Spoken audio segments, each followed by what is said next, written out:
New York City during Prohibition wasn't one story happening everywhere at once.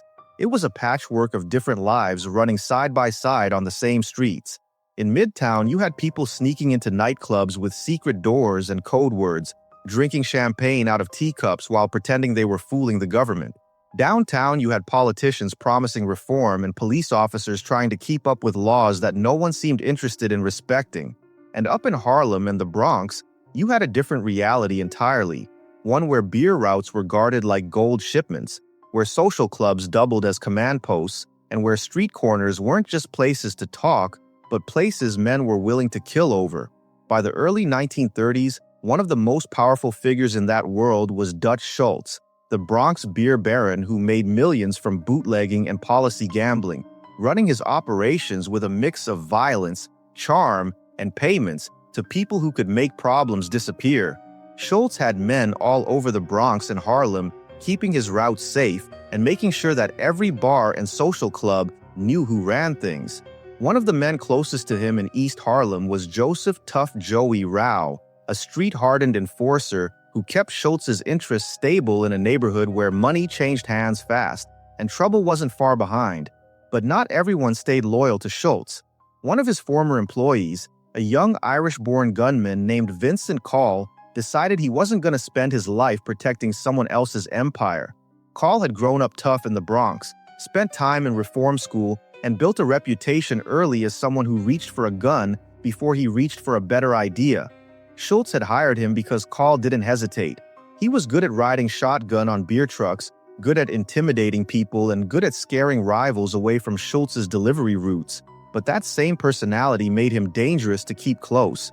Instead of being satisfied with his role, Coll started hijacking Schultz's trucks and trying to claim pieces of the operation for himself. That betrayal turned into a full-on war. Gunmen on both sides watched each other's movements, tried to ambush each other, and sent warnings that weren't subtle at all. By mid-1931, the feud wasn't just about money anymore, it was personal. Schultz felt disrespected, Coll felt boxed out, and neither man was willing to back down. The streets around Harlem and the Bronx became the battleground for a conflict that was going to leave innocent people right in the middle of it. In East Harlem, Rao ran his operations out of a local hangout on East 107th Street. Some people called it a social club, others a storefront meeting spot, but everyone in the neighborhood knew it was where Rao spent a lot of his time. On summer evenings, the block around the club looked like any other East Harlem street. Kids running around after dinner because it was too hot to stay inside, families sitting on stoops trying to catch a breeze, neighbors chatting about nothing and everything. The underworld violence happening behind the scenes didn't always reach regular families, and most people tried not to think too hard about who controlled what. They just lived their lives. On the night of July 28, 1931, the street was crowded the way summer blocks always are. Kids played near the curb, including a 5-year-old boy named Michael, whose last name was spelled differently in different newspapers afterward, Bengali. Another reminder of how fast the story was moving and how chaotic things were in the city at the time. He was with his older brother and a few other children, all of them just trying to squeeze out the last bit of daylight before their parents dragged them upstairs for bed. Rao was outside his club talking with associates, not expecting trouble in broad daylight on a block filled with families. But trouble came anyway. A large touring car rolled onto East 107th Street and slowed near the social club. Inside were Vincent Coll and members of his crew, armed with submachine guns and shotguns. To them, this wasn't a police raid, and it wasn't a warning shot. It was a direct attack on Rao, an attempt to hit him hard in his own territory. The war with Schultz had escalated enough that Coll was willing to make his point right out in the open, even if it meant firing into a street full of people. The car came to a stop. The guns came up, and the shooters opened fire. The sound tore through the block in a way no one was ready for. Bullets ripped across the sidewalk and into storefronts. Rao hit the ground fast and survived by pure instinct. But the bullets that missed him didn't just disappear. They hit whoever was standing where the shooters pointed. In the chaos, multiple children were struck. 5-year-old Michael was hit and collapsed onto the sidewalk. Other kids and bystanders were wounded as everyone tried to grab whoever they could reach and pull them to safety. The attackers kept firing until the car sped off westbound, leaving behind a block that had gone from peaceful to shattered in just seconds. People came rushing out of buildings, trying to understand what had happened. Parents grabbed wounded children, neighbors shouted for help, and the whole block erupted into panic. Michael was carried into someone's car and rushed toward a nearby hospital. Despite everything doctors tried, he didn't survive. A little boy who had been playing with friends only moments earlier was gone because two grown men were fighting over bootleg beer profits and power.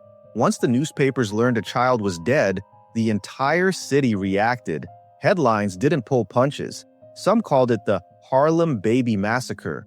Others demanded to know how a dispute between criminals turned a busy block into a shooting gallery. Even for a city used to gangland violence, this crossed a line. Innocent children weren't supposed to be caught in the middle. Mayor Jimmy Walker spoke publicly with genuine anger. He had overseen a city full of crime during Prohibition, but even he wasn't ready for this kind of story. He called Coll a mad dog, a phrase that stuck instantly and became the name most people knew Coll by afterward. To the public, he wasn't just another gangster anymore. He was the face of a kind of danger that didn't stay in the shadows. For the NYPD, this became a priority case overnight. They needed to show the city they were capable of answering something this horrific. Detectives worked every angle they could find: informants, street rumors, known hideouts, trying to track Coll before he struck again. He was unpredictable, violent, and more than willing to take risks that most other gangsters avoided. On October 4, 1931, after weeks of searching, police located him at a hotel in the Bronx. He had tried to alter his appearance with dyed hair and a mustache, hoping the disguise would buy him time. It didn't. Officers stormed his room and arrested him. In custody, Coll claimed he wasn't anywhere near East 107th Street on the night of the shooting. He said Schultz's men had framed him, that he was being blamed for something just because of the ongoing war. A grand jury indicted him for Michael's murder, and the trial moved quickly. Prosecutors built their case around eyewitness accounts and the long-standing feud between Coll and Schultz. But eyewitness testimony is fragile, especially in a chaotic shooting. Their main witness, George Brecht, admitted on the stand that he had a criminal record and mental health issues. Defense attorney Samuel Leibowitz, one of the sharpest lawyers in New York, used that vulnerability to undermine the state's narrative. Bit by bit, the foundation of the case started to erode. The judge ultimately ruled that the evidence wasn't strong enough to support a conviction, and Coll was acquitted. He walked out of the courtroom legally cleared of the boy's murder, though hardly anyone outside that room believed he was innocent in a moral sense. Police made it clear they planned to keep a close eye on him. In the neighborhoods where this happened, people weren't interested in the finer details of legal procedure. They remembered the bullets, the screams, and the child who never came home. But the underworld didn't forget either. Coll's war with Schultz had cost too much money, too much stability, and too much heat. His kidnappings and hijackings had angered powerful figures far beyond Schultz's circle, the kind of men who didn't speak publicly about revenge, but settled it quietly in phone calls and back rooms. On February 8, 1932, only 7 months after the shooting on East 107th Street, Coll was inside a drugstore at 312 West 23rd Street, standing in a phone booth and making a call. He didn't see the gunmen walk in. He didn't have time to react when they opened fire with a machine gun. Coll was killed instantly. No one was ever officially convicted for the murder, but everyone understood it was the final chapter of a war that had gone on too long. Looking back, what happened that summer night in Harlem wasn't just another gangster story. It was a moment where the violence of Prohibition didn't stay confined to the people who chose that life.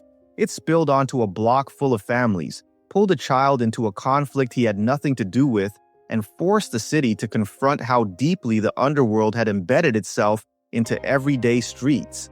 Prohibition was supposed to clean up society, but in places like East Harlem, it turned beer routes into battlefields and let men with guns decide who lived or died.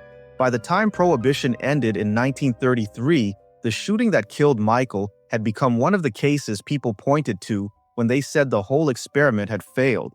It showed how laws meant to make America better had instead handed enormous power to men like Coll and Schultz, who used that power without caring who got caught in the middle.